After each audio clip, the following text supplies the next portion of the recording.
युवा शक्ति जिंदाबाद, जब जब युवा बोला है, जब जब युवा बोला है।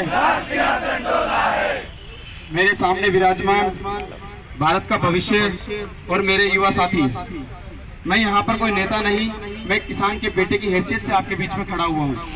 और मैं बताना चाहूंगा कि किसान का बेटा वो बेटा है जो किसी भी सरकार को, किसी भी राज को अगर उसके खिलाफ खड़ा हो गया तो उसको धराशायी करके ही दम लेता है। हमारी लड़ाई सरकार से नहीं है, ना हमारी लड़ाई किसी मुख्यमंत्री से है, ना किसी मोदी शाह से है।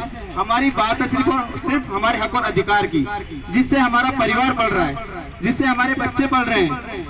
सरकार आते ही जो 2 करोड़ सालाना नौकरी देने का वादा करती थी, आते ही उन्होंने 5000 युवाओं का रोजगार छीन लिया। ये किस प्रकार का युवा हितैषी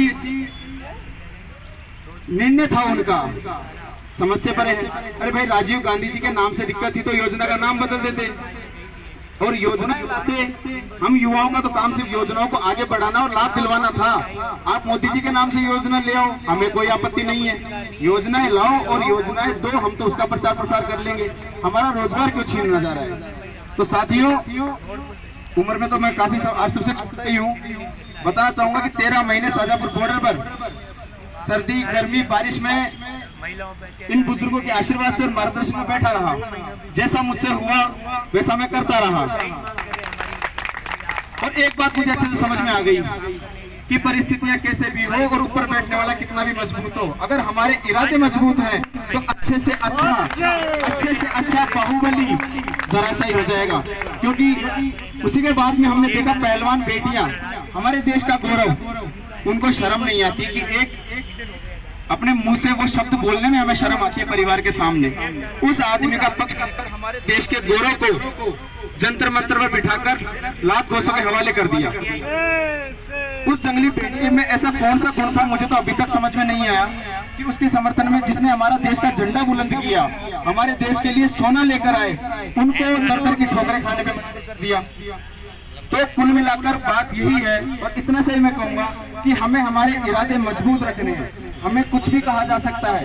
जब किसान आंदोलन हमारा चल रहा था, हमें तालिबानी कहा गया, खालिस्तानी कहा गया, हमें नकली किसान कहा गया।